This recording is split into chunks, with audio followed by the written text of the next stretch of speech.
त्याप्रमाणे कृती न झाल्यामुळे आपलं उत्तर वेगळं येऊ शकतं. त्यामध्ये सूचना पालनासाठी ज्या बेसिक गोष्टी आपल्याला येणं गरजेचं आहे, त्यामधल्या काही महत्त्वाच्या गोष्टी ज्या आपण वाचलेल्या पण असतील, यापूर्वी अभ्यासलेल्या पण असतील. तर आकलन गोष्ट समजण्याआधी किंवा आकलनाचे प्रश्न सोडवण्याआधी आपल्याला काय काय येणं अपेक्षित आहे? त्यामध्ये पहिलं आहे, की मराठी वर्णमाला जी आहे, आपण जी अ पासून सुरू करतो ज्ञ पर्यंत. तर ती मराठी वर्णमाला, त्यातले स्वर, स्वरादी, त्यानंतर व्यंजनं, त्यातले जोडाक्षरं. हे आपल्याला माहीत असणं गरजेचं आहे.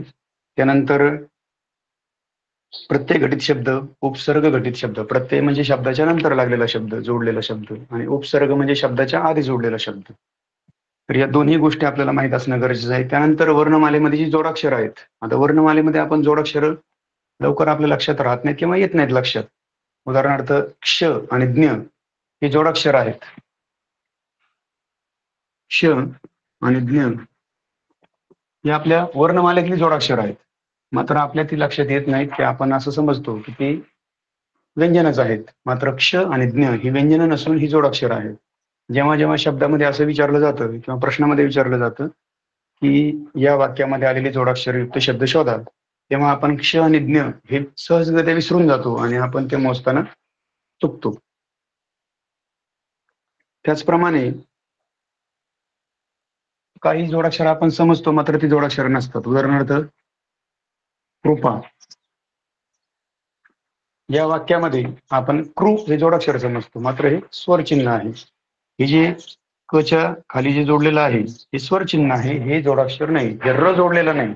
जर र जोडाक्षर असतं तर हा शब्द असा लिहावा लागला असता, क्रूर सारखा. मग आपण असा लिहित नाही तो. कृपा शब्द आपण असा लिहित नाही, कारण हे जोडाक्षर नाही.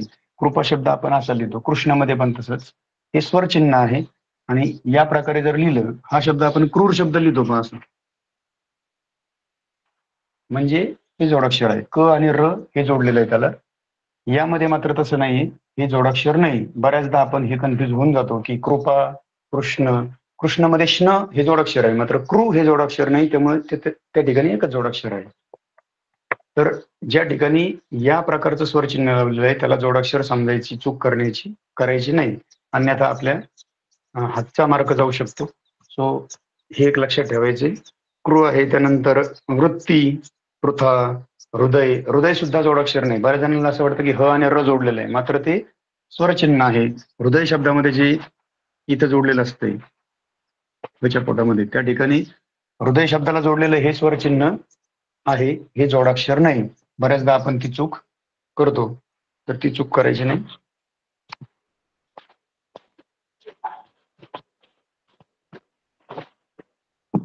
जोडाक्षरामध्ये जर कोणाला कन्फ्युजन असेल तर ते क्लिअर करून व्यवस्थित मोजणी करायची. त्यानंतर बऱ्याचदा आपण वर्ग,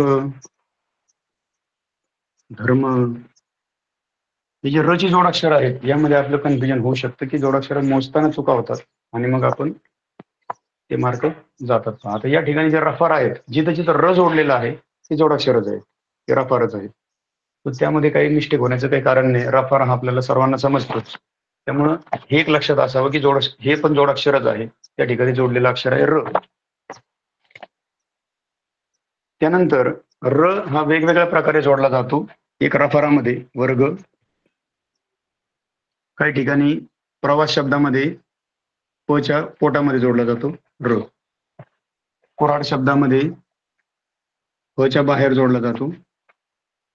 म्हणजेच वेगवेगळ्या प्रकारे र जोडला जातो. त्यामुळे बऱ्याचदा कन्फ्युजन हे र च्या जोडाक्षरामध्ये होतं. सो ते चुकायचं नाही. हे रफार, त्यानंतर प्रवास सारखा शब्द जो असेल त्यामध्ये अशा अनेक वेगवेगळ्या प्रकारे र चे जोडाक्षर असतात, तेही लक्षात असले पाहिजे. त्याचप्रमाणे अक्षराला अक्षर जोडलेलं हे तर आपण सहजपणे समजू शकतो. त्याचप्रमाणे जोडाक्षर आणि जोडशब्द यामध्येही आपण कन्फ्युज होतो. जोडाक्षर वेगळं, अक्षर जोडलेलं. जोडाक्षर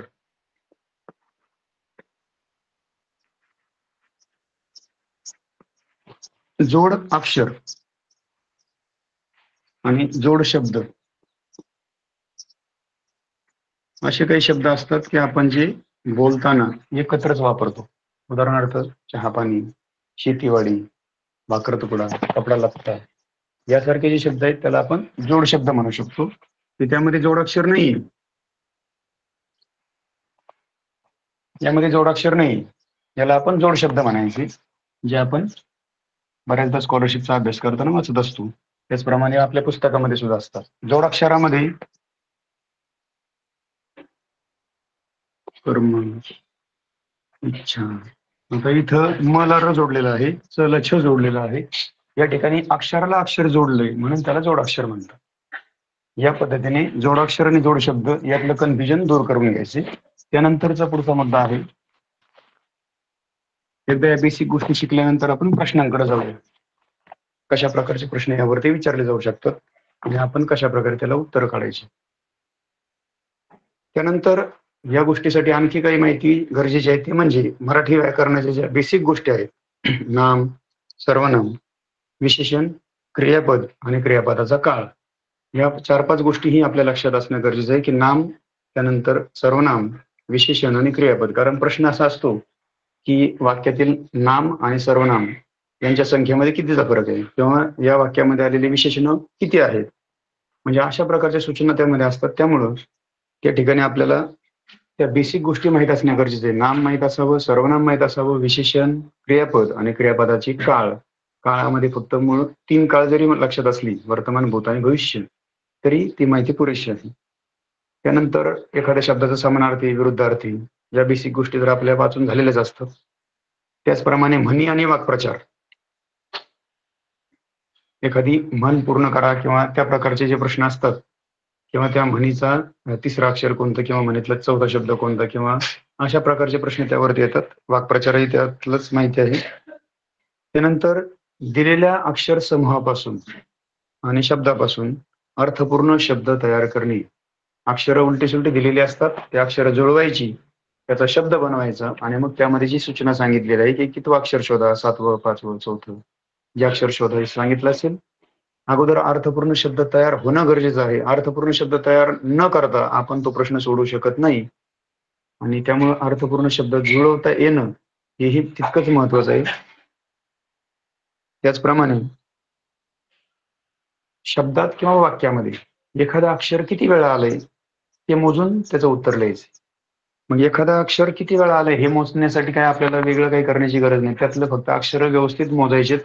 कुठलंही म्हणजे दृष्टीभ्रम किंवा लक्ष इकडे तिकडे विचलित न करता व्यवस्थित जेवढे ज्या प्रकारचं अक्षर सांगितले, 12 आकडीतले अक्षर सांगितले, 12 आकडीतलेच मोजायचे.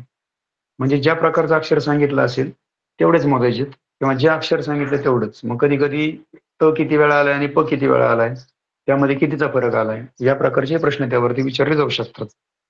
त्यानंतर शब्दातील किंवा वाक्यातील एखाद्या अक्षराचं स्थान ठरवणं, यामध्ये डावीकडून किंवा उजवीकडून असं सांगितलेलं असतं प्रश्नामध्ये. तर आपण पुस्तकाच्या डावीकडून नाही जायचं, तर आपल्याच डावीकडून मोजायचं, किंवा उजवीकडून सांगितलं तर आपल्याच उजवीकडून मोजायचं. म्हणजे कन्फ्यूज होणार नाही आपण. पुस्तकाच्या डावीकडून म्हटलं की उलट होतं आपल्या बाजूने. त्यामुळे आपल्याच डावीकडनं किंवा आपल्याच उजवीकडनं या पद्धतीने ते मोजायचं. त्यामध्ये चूक करायची नाही. आणि उजवीकडून 5वं तर उजवीकडून 5वंच आलं पाहिजे, ते 6वं किंवा 4थं नको व्हायला.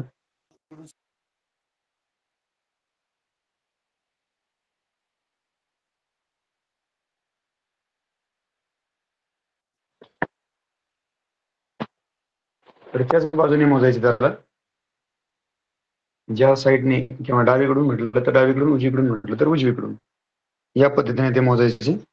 त्यानंतर आपण जाऊया, यामध्ये काही कोणाला जर कन्फ्युजन असेल तर ते लेक्चर संपण्याच्या वेळेस आपण विचारू शकतो. त्यानंतर आपण जाऊया प्रश्नांकडे, की जे कोणत्या प्रकारचे प्रश्न यामध्ये विचारले जातात, किंवा मागच्या काही वर्षांमध्ये या संदर्भात कोणते प्रश्न विचारले होते. तर 2022 मध्ये जो प्रश्न विचारला होता 2022च्या परीक्षेमध्ये, आपल्या सोडवलेल्या प्रश्नामध्ये आहे, 137 पानावर आहे नवनीतच्या पुस्तकामध्ये. तर त्यामधला जो पहिला प्रश्न आहे 2022ला तो विचारला होता. उत्तर तिथं मार्क केलेले आहेत, मात्र ते कशा प्रकारे समजावून घ्यायचे ते पाहूया. तर प्रश्न असा आहे, ख, प,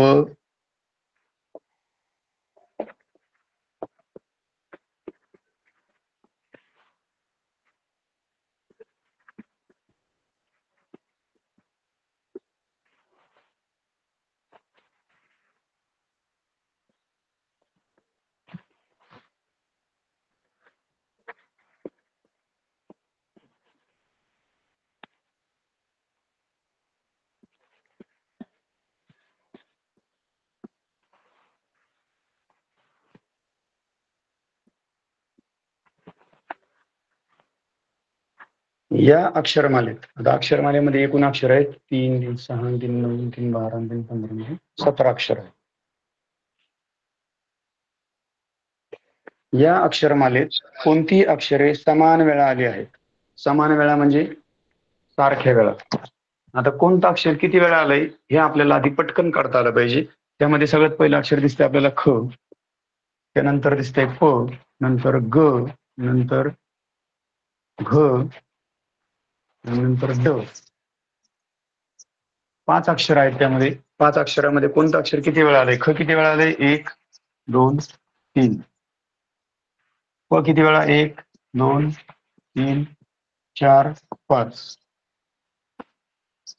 जे झाले ते मार्क करून घे. ग किती वेळा? 1, 2, 3, 4, 4 वेळा. घ किती वेळा? 1. आणि ड, अजून एक ट अक्षर राहिले. ट,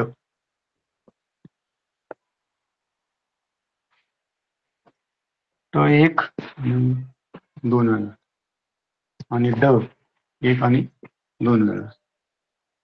तर सारख्या वेळा आलेले म्हणजे 2-2 वेळा किंवा 3-3 वेळा, 4-4 वेळा.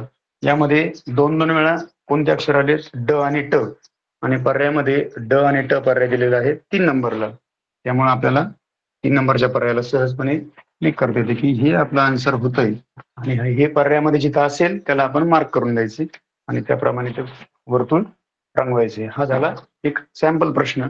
त्यानंतर आपण पुढे जाऊया. याच प्रकारचे जे प्रश्न आलेले आहेत. कधी कधी ट्रान्सलेशन मधला प्रश्न आहे पहा दुसराच 2000, तो परीक्षेला नाही आला आजपर्यंत, मात्र त्या प्रकारचाही प्रश्न येऊ शकतो.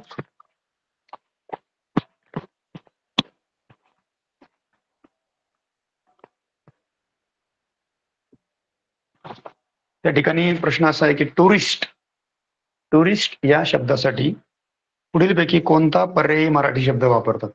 टुरिस्ट यासाठी मराठी शब्द. टुरिस्ट हा इंग्रजी शब्द आहे. टूर म्हणजे प्रवास करणे किंवा टुरिस्ट म्हणजे प्रवास करणारा या अर्थाने तो शब्द वापरला जातो. त्यामध्ये पर्याय आहेत प्रवासी, पर्यटक, त्यानंतर भटक्या आणि दहशतवादी. तर टुरिस्टचा आणि टेररिस्ट याशी कन्फ्युजन करायचं नाही. टेररिस्ट म्हणजे दहशतवादी, टुरिस्ट म्हणजे फिरायला जाणारा किंवा काय आपण म्हणू शकतो त्याला, वेगवेगळ्या ठिकाणी ट्रिपला जाणारा, त्याला आपण टुरिस्ट म्हणतो. तर त्यामध्ये सुरुवातीचा शब्द आहे प्रवासी आणि त्याचा दुसरा आहे पर्यटक. प्रवासी आणि पर्यटक यामध्ये आपण बऱ्याचदा कन्फ्युज होऊ शकतो. प्रवास हा वेगवेगळ्या कारणासाठी केला जातो. त्यामुळे प्रवासी या शब्दाला पर्यटक हा समानार्थी होणार नाही.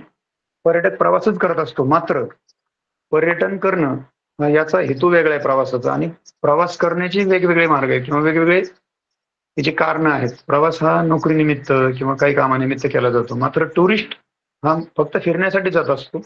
आणि टुरिस्ट या शब्दाचा जो करेक्ट शब्द आहे तो आहे पर्यटक. पर्यटनाला जाण्यासाठी किंवा पर्यटन करण्यासाठी जाणारा. आणि मग प्रवासासाठी काय वापरला जातो? तर प्रवासीसाठी आपण वापरतो पॅसेंजर. पॅसेंजर म्हणजे प्रवासी, पण टुरिस्ट म्हणजे प्रवासी नाही. टुरिस्ट म्हणजे पर्यटक किंवा फिरायला जाणारा.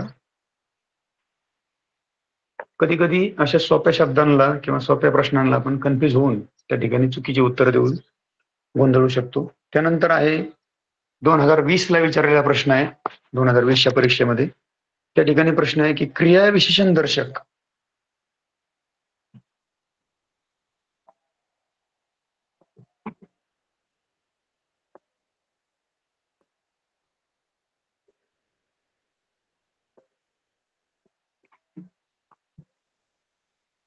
क्रियाविशेषणदर्शक या शब्दातील मध्यभागी असणाऱ्या अक्षराच्या डावीकडील तिसरे अक्षर कोणते? या शब्दाच्या मध्यभागी असणारे सूचना, एक एक सूचना व्यवस्थित पाहायची.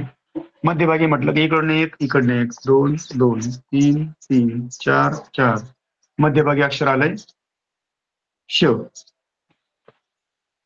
त्याच्या डावीकडील तिसरं अक्षर, त्याच्या डावीकडील म्हणजे आपल्याच डावीकडील. पहिला आहे शे, दुसरा आहे वी, तिसरा आहे या. आणि डावीकडील तिसरं अक्षर हे पहिलं, हे दुसरं आणि हे तिसरं. आणि म्हणण्याचं उत्तर येईल या. पर्यायामध्ये ते जिथं असेल त्याला आपण टिक करून घ्यायचे. त्या ठिकाणी पर्याय नंबर 1 ला या लिहिलेला आहे, त्यामुळे आपण तो पर्याय क्लिक करायचा.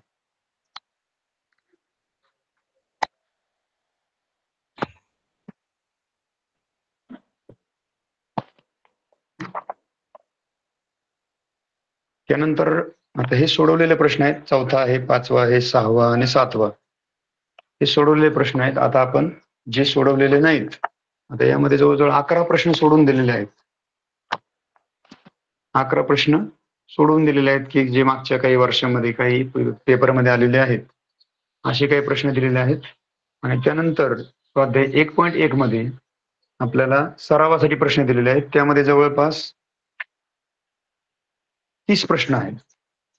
तर ते 30 प्रश्न आपले सोडवून व्हायला हवेत, तर मग आपल्याला ते लेक्चर पुरेसं होईल.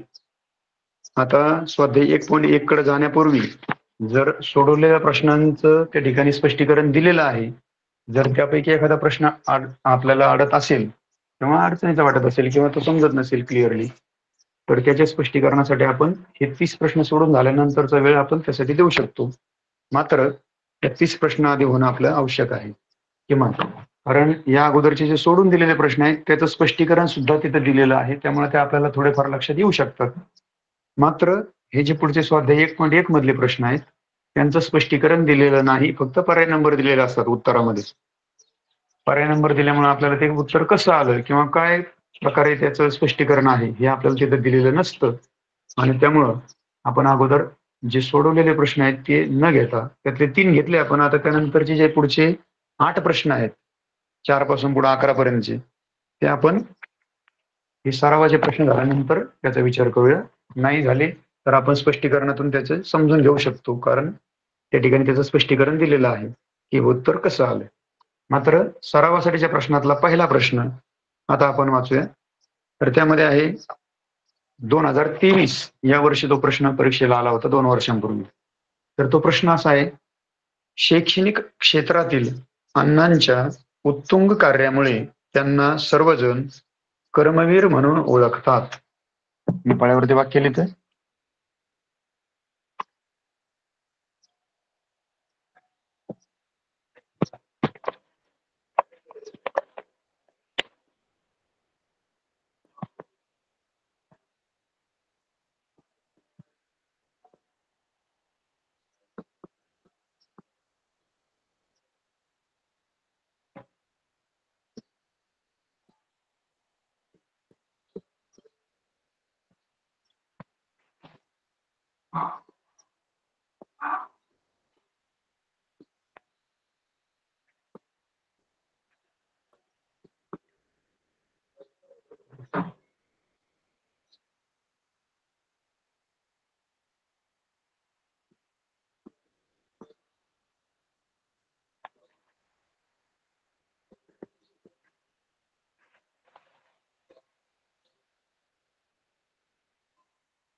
या वाक्यामध्ये जोडाक्षरी शब्दांची संख्या किती? आता जोडाक्षरांची संख्या नाही विचारलं, शब्द प्रश्न सूचना नीट ऐकायची. जोडाक्षरी शब्दांची संख्या विचारलेली आहे. या वाक्यात किती जोडाक्षर आले ते विचारलेलं नाही. जर जोडाक्षर विचारले तर या ठिकाणी 2 जोडाक्षर होतात. पहा, अण्णांच्या शब्दामध्ये 2 जोडाक्षर आहेत, म्हणजे ती संख्या आपली बदलू शकते.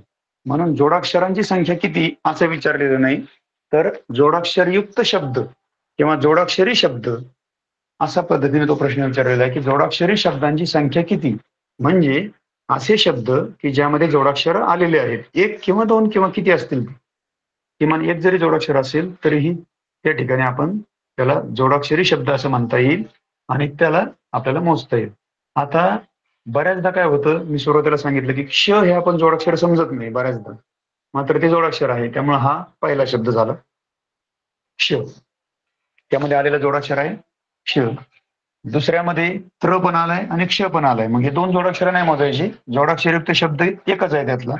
हा एक, दोन. अण्णांच्या मध्ये पण दोन जोडाक्षर आले. तरी शब्द किती? एकच. त्यामुळे याला एकच समजायचं तुम्ही. 3 शब्द झाले.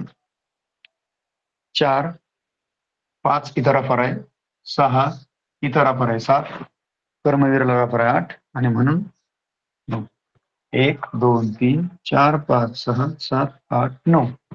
या पद्धतीने 9 शब्द असे आहेत की ज्यामध्ये जोडाक्षर आलेली आहेत.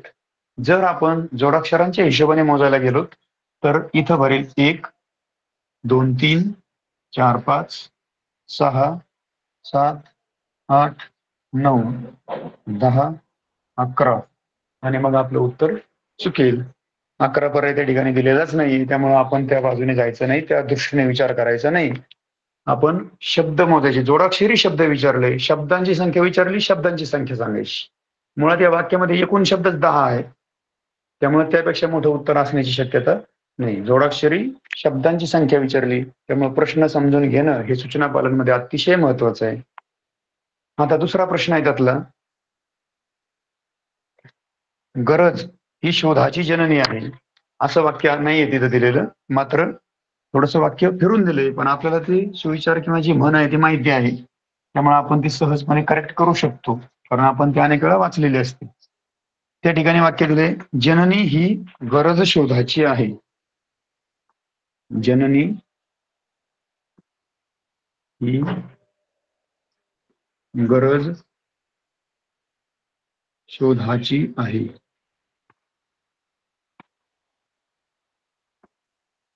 आता हे वाक्य आपण वाचलेलं आहे किंवा अनेक वेळा आपण सुविचारामध्ये कधी पण आपण किंवा एखाद्या वक्तृत्वामध्ये कुठे ऐकत असतो. हे वाक्य करेक्ट कसं आहे? गरज ही शोधाची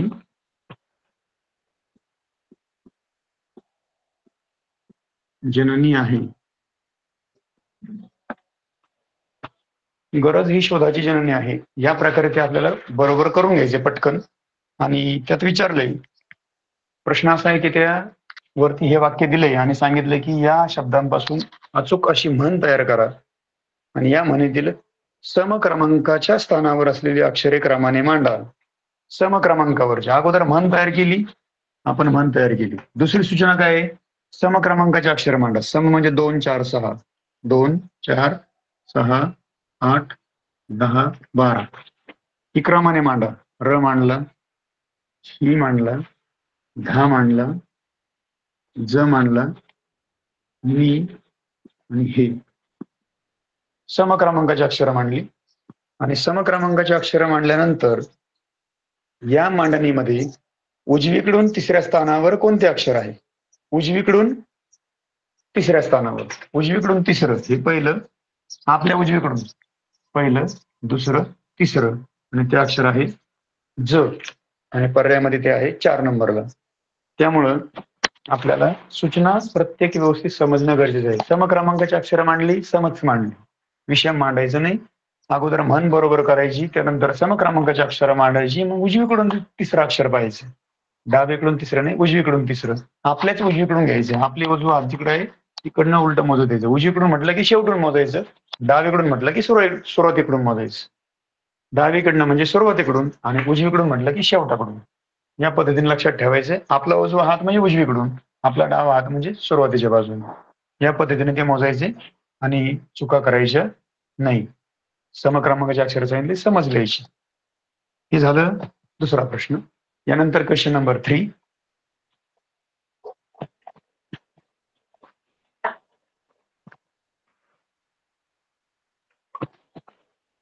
शब्द आहेत कैलासवासी, कार्यक्षम,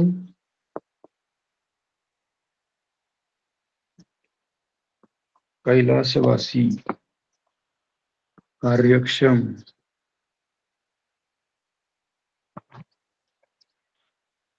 किंबहुना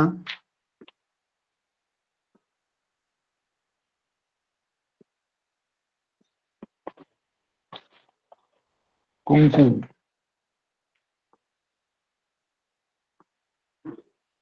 आणि कौल आणि सूचना दिलेली अशी आहे की हे शब्द अकार विल्हे क्रमानुसार मांडल्यास क्रमवार चौथा शब्द कोणता असेल. आकार विल्हे हा शब्द थोडासा आपला अपरिचित आहे किंवा न ऐकलेला असेल तर आपण याला इंग्रजीमध्ये असं म्हणतो पहा, अल्फाबेटिकल. अल्फाबेटिकलचा अर्थ आपल्याला सहजपणे लक्षात येतो की एबीसीडीच्या नंबरने लावायचे. आणि आकार विल्हे म्हणजे, आणि याला मराठीमध्ये दुसरा एक शब्द आहे वर्णानुक्रमे. आकार विल्हे म्हणजे वर्णानुक्रमे या पद्धतीने जर आपण त्याला लावलं म्हणजेच काय की अ पासून ज्ञ कडं या नंबरने ते शब्द लावायचे. आणि आकार विल्हेचा अर्थ लक्षात ठेवा, आकार विल्हे म्हणजे अल्फाबेटिकल्स किंवा वर्णानुक्रमे. आणि त्यानुसार जर म्हटलं तर हे क ची बाराखडी आहे आणि क च्या बाराखडीमध्ये सर्वात पहिल्यांदा क, नंतर का, मग पहिली वेलांटी, मग दुसरी वेलांटी, उकार, या पद्धतीने आपण ते आकार विल्हे आपल्याला माहिती आहे. मग आकार विल्हे लावताना हे शब्द सगळ्यात पहिल्यांदा कोणता शब्द येईल, क चा शब्द यामध्ये नाही, त्यामुळं का. आणि शब्द पुन्हा लिहायची आवश्यकता नाही, शब्दाचेच खाली नंबर द्यायचे त्याला. 1 नंबरला, त्यानंतर वेलांटी 2 नंबरला, वेलांटी नंतर उकार,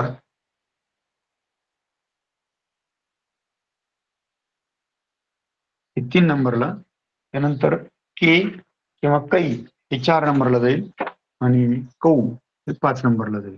आणि आपल्याला प्रश्न असा आहे की या शब्दामधील क्रमवार चौथा शब्द कोणता आहे, आणि चौथा आहे कैलासवासी. त्यामुळे आपण तो क्लिक करायचा. कै, कै वरून कैलासवासी आणि शेवटला कौ. तर हा पर्याय आहे त्या ठिकाणी 4 नंबरला, त्यामुळे 4 नंबरचा जो पर्याय, 4 नंबरचा जो पर्याय तो क्लिक करून टाकायचा. इथं कन्फ्युजन होण्याचं काही कारण नाही की आपल्याला आकार विल्हे येण्यासाठी आपल्याला बाराखडी माहित असावी. क नंतर का, की, कु, कु, के. आता 14 खडी झालेली ती बाराखडीची, त्यामध्ये ॲ आणि अ हे 2 स्वर वाढल्यामुळं त्या ठिकाणी के नंतर कॅ, मग कै, या पद्धतीने ती बाराखडी आपली चेंज झालेली आहे, थोडीशी 14 खडी झालेली त्याची. त्यामुळे तेही लक्षात ठेवायचं की कोणतं अक्षर कुठं बसतंय. त्यामुळे त्यात कन्फ्युजन होऊन द्यायचं नाही. आणि मग आपल्या आकार विल्हे किंवा ज्याला आपण वर्णानुक्रमे म्हणतो त्यामध्ये आपण गोंधळून जाणार नाही, सहजपणे आपण ते उत्तर लिहू शकतो.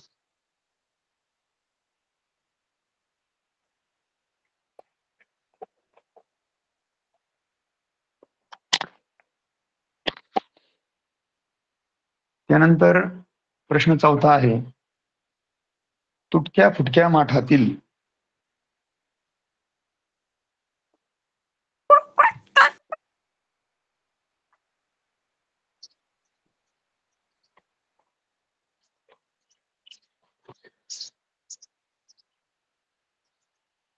उरले सुरले पाणी पिऊन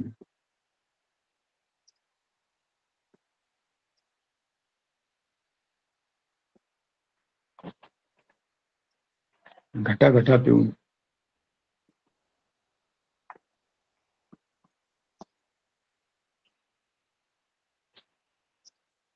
त्याने आपली तहानभूक मिटवली.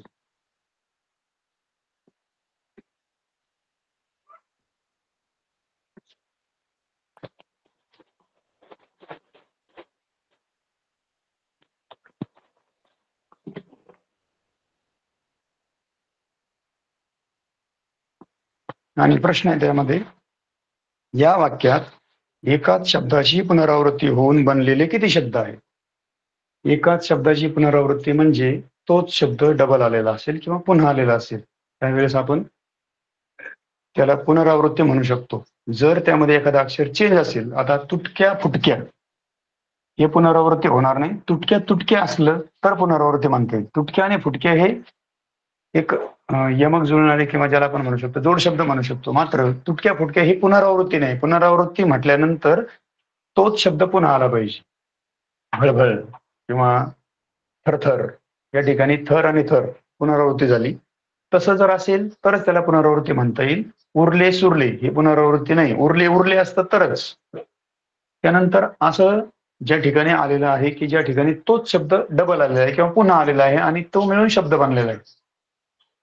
एकच शब्द दोनदा आलाय आणि त्यानंतर तो शब्द तयार झालाय किंवा त्यानंतर ते शब्द त्या ठिकाणी वापरलाय वाक्यामध्ये, असं जिथं झालं असेल त्यालाच तुम्ही पुनरावृत्ती म्हणू शकता. पुनरावृत्ती म्हणजे कन्फ्युज होण्याचं काही कारण नाही की सारख्या उच्चाराचा शब्द. पुनरावृत्ती म्हणजे तोच शब्द पुन्हा असावा तरच.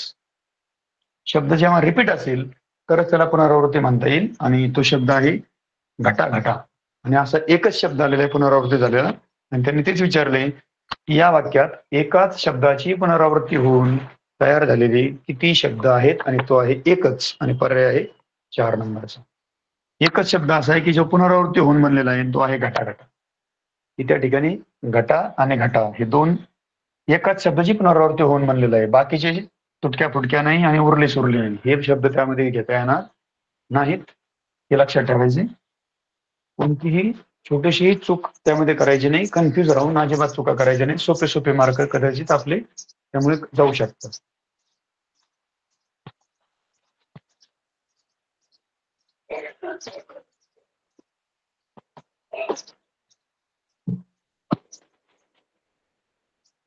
त्यानंतर आहे व्याकरणाचा प्रश्न आहे, मात्र सूचना पालनमध्ये झालेला आहे तो सुद्धा. आणि वाक्य आहे आकर्षक सप्तरंगी.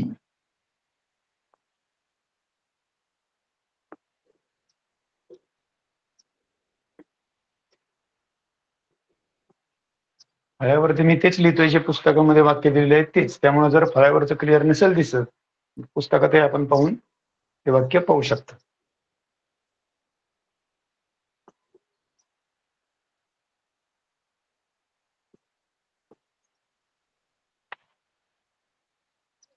सर पाण्यातील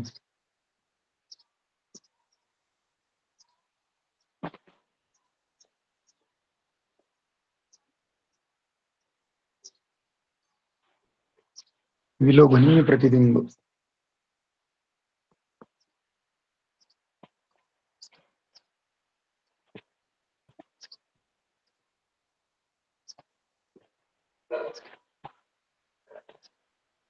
पाहून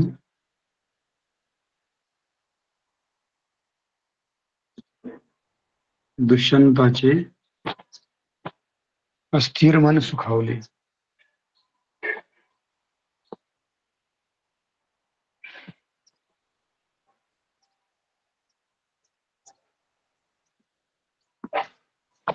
आता हे वाक्य अतिशय अलंकारिक शब्दामध्ये वापर करून अतिशय सुंदर असं कादंबरी टाईपच्या वाक्यातलं आहे. एखाद्या छान अशा प्रतिभावंत लेखकाने लिहिलेल्या कादंबरीतलं त्या प्रकारचं वाक्य आहे की यामध्ये भरपूर विशेषण, भरपूर असं छान लिहिलेलं आहे वाक्य एकदम. त्यामध्ये आपल्याला प्रश्न काय विचारलाय, वाक्य जरी आपल्या लक्षात नाही आलं किंवा ते थोडंसं आपल्या आकलन क्षमतेच्या पुढचं आहे किंवा त्याच्यापेक्षा जास्त आहे, तरीही आपल्याला जो प्रश्न विचारलाय तो लक्षात घ्यायचा फक्त. या वाक्यातील विशेषणांची संख्या नामांच्या संख्येपेक्षा कितीने कमी किंवा जास्त आहे. विचारलंय काय आपल्याला, विशेषणांची संख्या.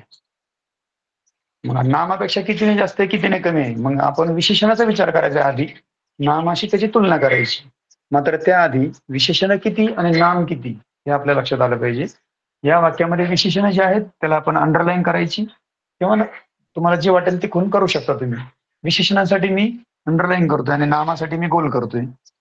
विशेषण, विशेषण, नाम, विशेषण, नाम, विशेषण, नाम, विशेषण आणि हे नाम.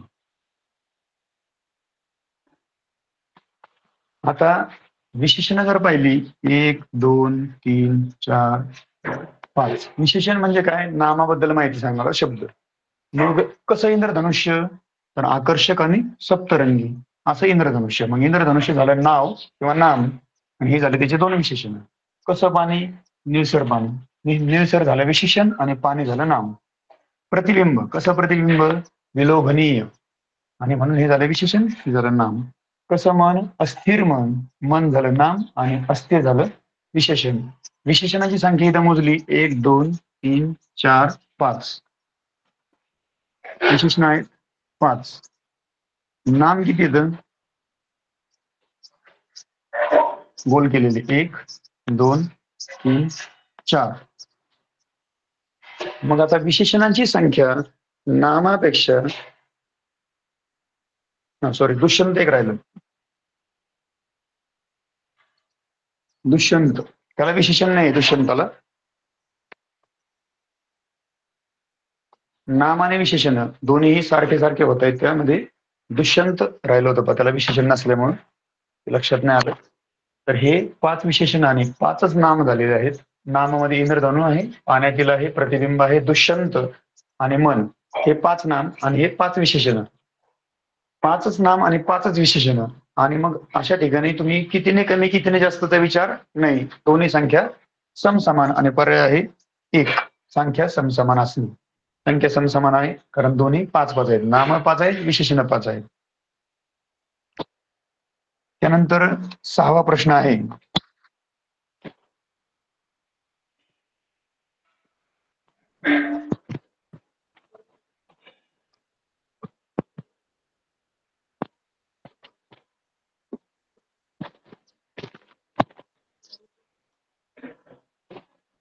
अभ्यासिले वेद झाला शास्त्रबोध.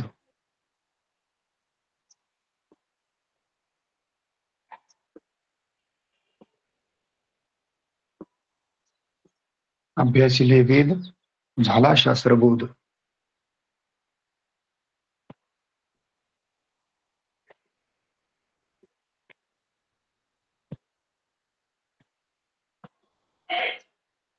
साधल्या विविध नाना कळा.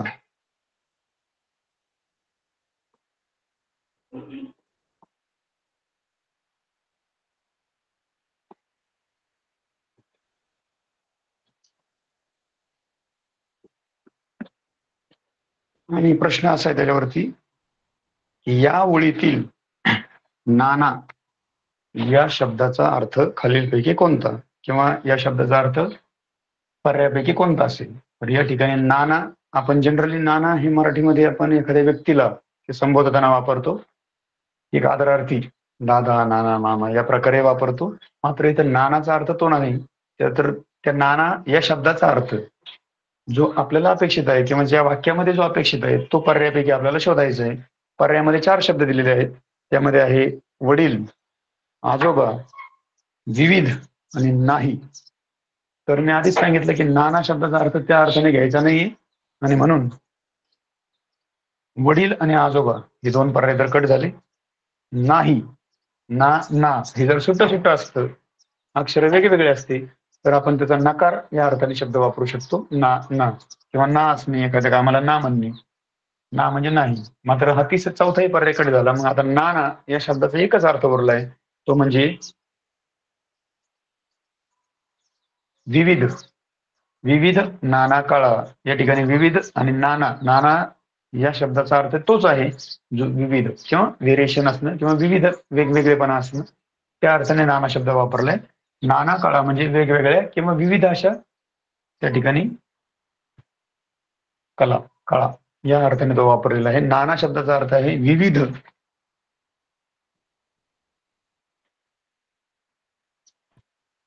अभ्यासिले वेद झाला शास्त्रबोध, साधल्या विविध नाना कळा. या शब्दांचा, वाक्यांचा अर्थ जरी नाही कळाला पूर्ण, तरी आपल्याला जो शब्द विचारलाय त्याचा अर्थ असणं गरजेचं आहे, त्याचा अर्थ समजणं गरजेचं आहे. नाना कळा, कळाचा अर्थ ते ऍक्च्युअली कला या अर्थाने घ्यायचं किंवा एक व्हेरिएशन्स त्याची. नाना म्हणजे विविधता किंवा विविध अशा कला किंवा अशा त्याने शिकल्या वेदांचा अभ्यास करून, या अर्थाने ते नाना शब्द वापरलेला आहे. त्यामध्ये नाना म्हणजे कोणी एखाद्या व्यक्तीचं नाव समजून चूक करायची नाही.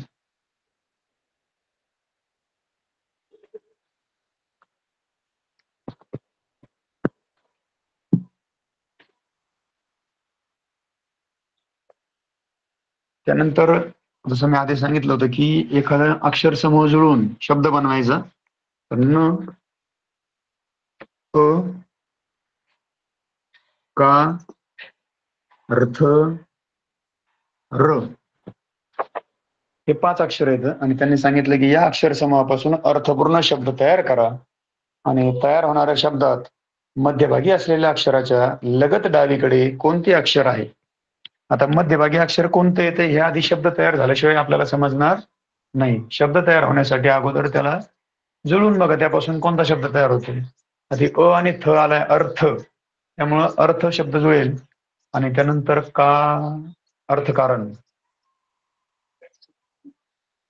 राजकारण, समाजकारण, तसं अर्थकारण या अर्थाने तो शब्द आहे. अर्थकारण म्हणजे एक आर्थिक गोष्टींचा जो अभ्यास करणार ते अर्थकारण. तर अर्थकारण शब्द तयार झाल्यानंतर पण आता हा अर्थकारण शब्द आहे का किंवा जुळतो का हे समजण्यासाठी आपलं वाचन तेवढं असावं की आपल्याला तो शब्द कधीतरी वाचनातून गेलेला असावा, तर आपण तो शब्द तयार करू शकतो. काही काही शब्द अपरिचित असतात, त्यामुळे आपल्याला ते असं वाटतं की हा शब्द आपण कधी वाचलाच नाही, हा तयार होतो की नाही असं कन्फ्युजन होऊ शकतं. सो शब्द वाचणं किंवा वाचन आपलं जास्त असणं गरजेचं आहे. अर्थकारण शब्दामध्ये मधोमध आलेला शब्द आहे का, आणि त्यानंतर सूचना आहे पुढची. तयार होणाऱ्या शब्दात मध्यभागी असलेल्या अक्षराच्या डावीकडे, लगत डावीकडे म्हणजे त्याला चिटकूनच, त्याच्या जवळच, मध्ये गॅप नको, असं जवळ असणार लगतच डावीकडे, म्हणजे शब्दाच्या डावीकडे म्हणजेच आपल्या पण डावीकडे, या ठिकाणावरून डावीकडे पहिलं अक्षर लगतच डावीकडे कोणतं अक्षर आहे, आणि ते आहे थ. हे त्याचं उत्तर आहे की या अगोदर शब्द बरोबर जुळवायचा, त्यानंतर मधलं अक्षर शोधायचं आणि त्याच्या डावीकडेच अक्षर शोधायचं. या 3 सूचनांचं पालन केल्यानंतर आपल्याला याचं उत्तर मिळतंय, आणि ते आहे रथ. आता 8 नंबरचा प्रश्न आहे. आपण थोडस वेगाने जाणार आहेत, लिहावं लागतं त्यामुळं थोडासा वेळ जातो.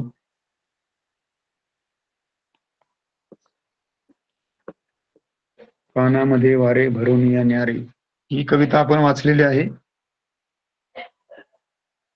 वासरू या कवितेतल्या ओळी असतील.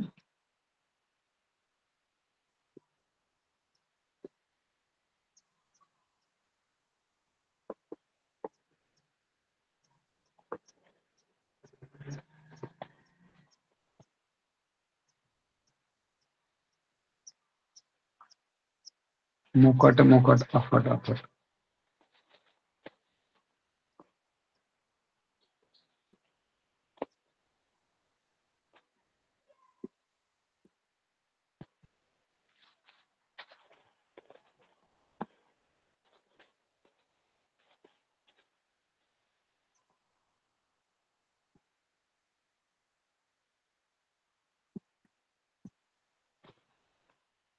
आणि प्रश्न आहे त्याच्यावर की वरील ओळीमध्ये र आणि फ ही अक्षरे अनुक्रमे किती वेळा आली आहेत. अगोदर र किती वेळा आलाय ते पाहिजे, आणि नंतर फ किती वेळा आला ते पाहिजे. र शोधायचंय, त्याला डॅश मारायचंय. 1 2 3 4 5 6 7 7. दुसरं हो, मला डबल डॅश मारायचा होता. 1 2 3 4. र आला 7 वेळा आणि फ आला 4 वेळा. र आणि फ 7 वेळा 4 वेळा असा पर्याय आहे 3 नंबरला. सहज सुटणारा प्रश्न आहे. फक्त अक्षर किती वेळा आलंय ते करेक्ट मोजायचे, त्यामध्ये कन्फ्युजन होऊन द्यायचं नाही.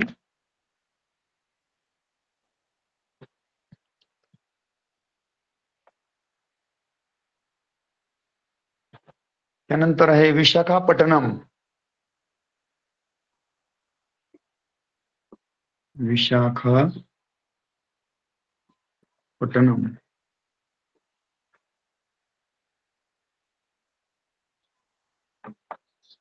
एक बंदर आहे आपल्या भारतातलं, ते प्रसिद्ध असं विशाखापट्टणम. या शब्दातील अक्षरांना उजवीकडून क्रमांक दिल्यास कोणत्या अक्षरांचे क्रमांक मूळ संख्या असतील. या अक्षरांना उजवीकडून क्रमांक द्यायचे. उजवीकडून क्रमांक देताना याला 1, याला 2, याला 3, 4, 5, 6, 7.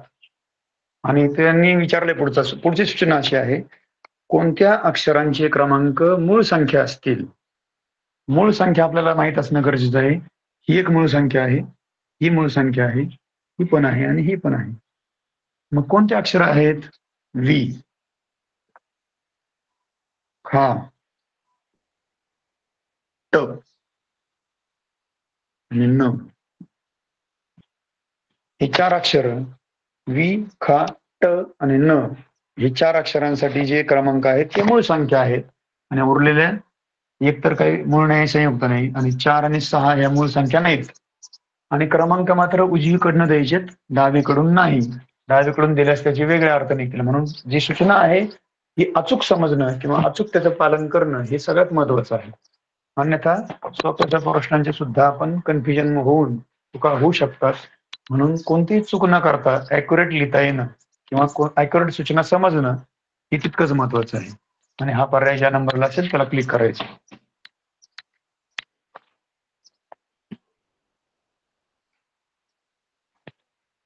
10 नंबरचा प्रश्न आहे, लाभले आम्हास भाग्य बोलतो मराठी, झाले खरेच धन्य ऐकतो मराठी, धर्मपंथ जात एक जाणतो मराठी, एवढ्या जगात माय मानतो मराठी.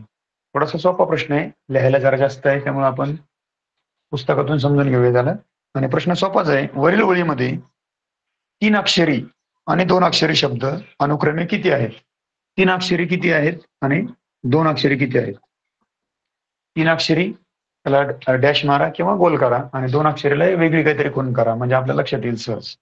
तर 3 अक्षरीसाठी डॅश मारला तर लाभले 1 झाला, आम्हास 2 झाले, बोलतो 3, मराठी 4, जाहले 5, खरेच 6, ऐकतो 7, मराठी 8, एवढ्या सॉरी वरती जाणतो 9, मराठी 10, एवढ्या 11, जगात 12, मानतो 13 आणि मराठी 14. 3 अक्षरी शब्द झाले 14. आणि 3 अक्षरी शब्द 14. आता 2 अक्षरी किती असतील? उरलेले जे आहेत जवळजवळ सगळे 2 अक्षरीच आहेत पहा. भाग्य, धन्य, धर्म, पंथ, जात, एक आणि माय. हे झाले 7. 2 अक्षरी शब्द आहेत 7. आणि असा पर्याय कुठे आहे? अगोदर काय विचारलंय? 3 अक्षरी शब्द. मग 3 अक्षरी जिथं 14 अगोदर आहे आणि 7 नंतर आहे. कधी कधी 7 अगोदर आणि 14 नंतर असतो, आपण कन्फ्युज होऊन त्याला पटकन क्लिक करून टाकतो. मात्र हे लक्षात घ्यायचं की आधी विचारलंय 3 अक्षरी शब्द, ते आहेत 14, मग 14 आधी पाहिजे. जर आपण 2 अक्षरी शब्दांचा पर्याय आधी वापरला 7, 7 14 असा पण पर्याय त्या ठिकाणी आहे 1 नंबरला, मात्र तो लिहायचा नाही, कारण 3 अक्षरी शब्द 7 नाहीत. अगोदर 3 अक्षरी विचारले, नंतर 2 अक्षरी विचारले, मग 3 अक्षरी 14 आणि 2 अक्षरी 7 आहेत. मग अशा वेळेला इतर अशी चूक करायची नाही. त्यानंतर पुढचा आहे कर्णकर्कश. 11 नंबरचा प्रश्न आहे.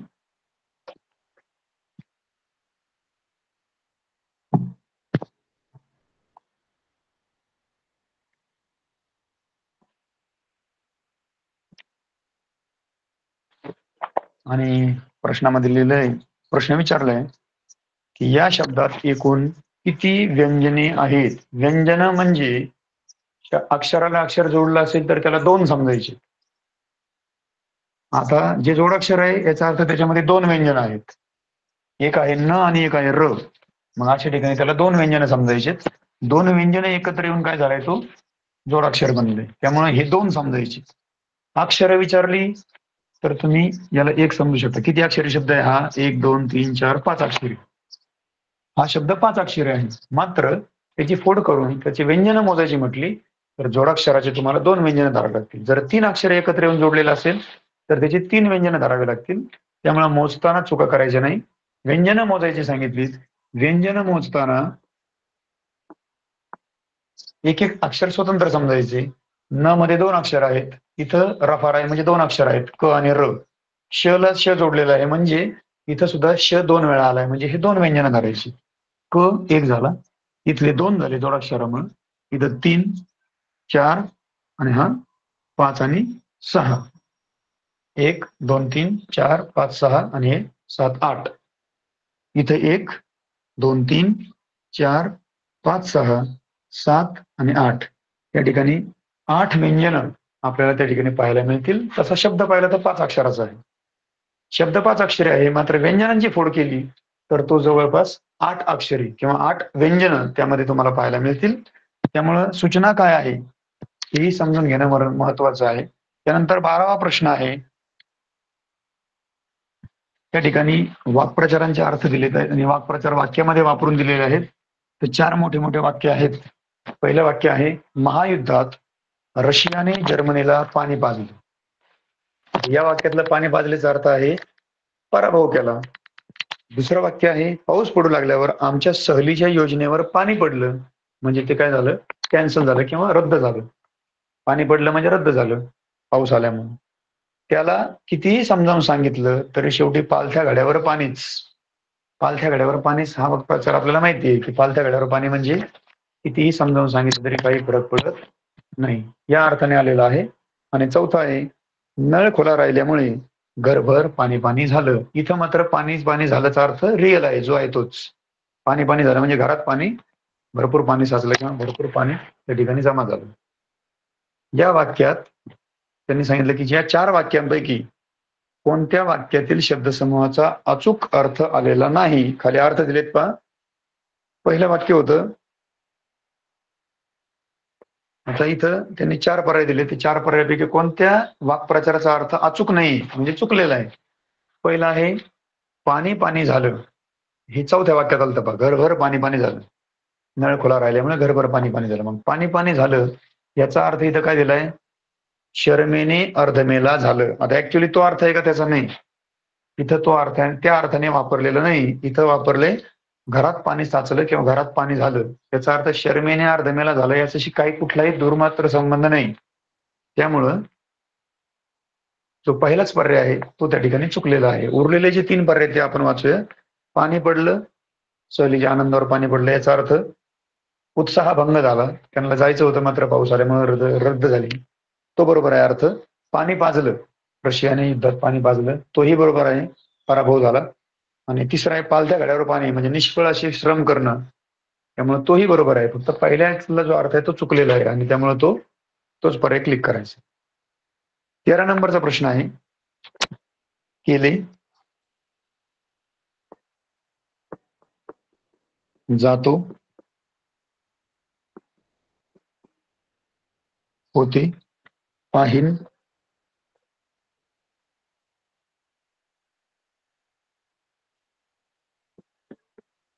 राहिला, पळेन, वळतो,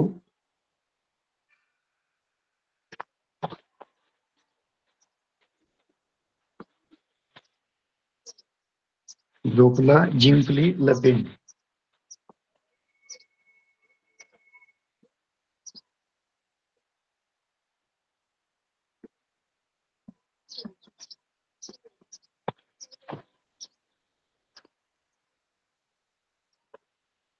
आणि इथे विचारलंय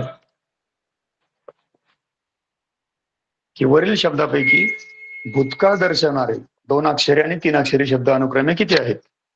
अगोदर भूतकाळ दर्शवणारे शब्द किती ते आधी समजून घ्या. त्यातले 2 अक्षरी वेगळे करा आणि 3 अक्षरी वेगळे करा. भूतकाळ म्हणजे घडून गेलेला. ज्या क्रियापदामध्ये भूतकाळ दिसतोय ते आधी मार्क करा. त्या ठिकाणी केले, गोष्ट घडून गेली. होते, 2 अक्षरीच आहे. राहिला हा 3 अक्षरी आहे, भूतकाळी आहे म्हणून याला गोल करा. पळेन भविष्यकाळी आहे, पाहीन भविष्यकाळी आहे, जातो हे वर्तमानकाळी आहे, वळतो हे पण वर्तमानकाळी आहे, झोपला भूतकाळी आहे आणि 3 अक्षरे आहे. त्यानंतर जिंकली, मॅच जिंकली किंवा स्पर्धा जिंकली, हा 3 अक्षरे आहे, तोही भूतकाळी आहे. म्हणजेच भूतकाळीमध्ये 5 सापडले, त्यातले 3 अक्षरे सापडले 3 आणि 2 अक्षरे सापडले 2. त्यामध्ये 3 अक्षर आधी 2 अक्षरे विचारलेत आपल्याला. 2 अक्षरेमध्ये 2 अक्षरी शब्द सापडले 2च, केले आणि होते. 2 अक्षरे आहेत.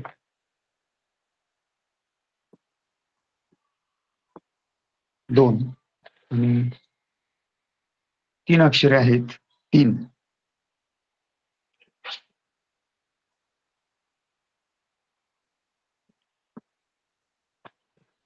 आणि अशा प्रकारे अगोदर तर भूतकाळी क्रियापद समजणं गरजेचं आहे. जर आपण यामध्ये भूतकाळामध्ये कन्फ्युज झालो आणि यापैकी एखादं दुसरंच क्रियापदाला गोल केलं किंवा एखादं दुसरंच क्रियापद मार्क केलं तर आपलं उत्तर चुकण्याची दाट शक्यता आहे. त्यामुळे चुका करायच्या नाही. अगोदर भूतकाळी क्रियापद समजणं गरजेचं आहे, तर आपल्याला ते अचूक लिहिता येईल.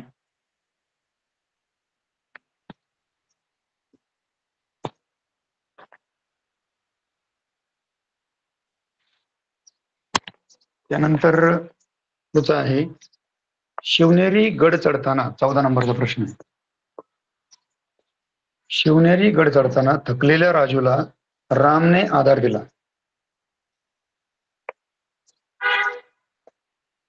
यामध्ये प्रश्न विचारला, या वाक्यात 4 अक्षरी शब्दापेक्षा 2 अक्षरी शब्द कितीने जास्त अगर कमी आहे? 2022 ला हा प्रश्न विचारला होता. शिवनेरी गड चढताना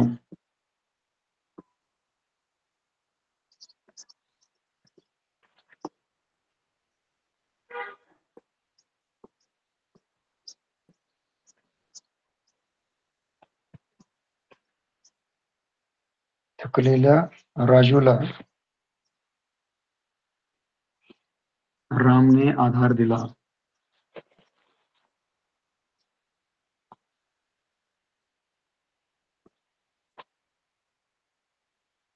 यामध्ये 4 अक्षरी शब्द किती आहेत ते आधी पाहूया. 1, 2, 3.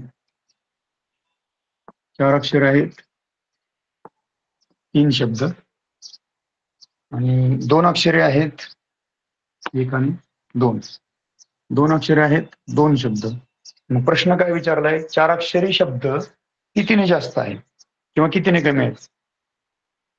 4 अक्षरी शब्दांपेक्षा 2 अक्षरी शब्द कितीने कमी आहेत?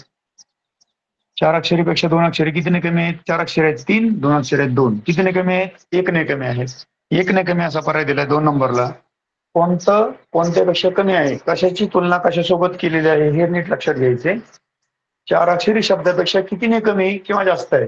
कमी आहेत का जास्त आहेत हे ठरवायचंय. नंतर कितीने कमी आहेत ते बघायचं. 4 अक्षरी 3 आणि हे 2 असल्यामुळं हे 1 ने कमी आहेत, जास्त नाहीत. जर उलटा विचार केला, उलट कंपॅरिझन केलं आपण तर ते उत्तर चुकेल.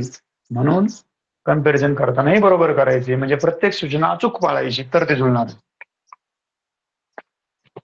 हा 2022 ला विचारलेला प्रश्न आहे आणि याच पद्धतीचे प्रश्न कन्फ्यूज करणारे आपल्याला विचारले जातात.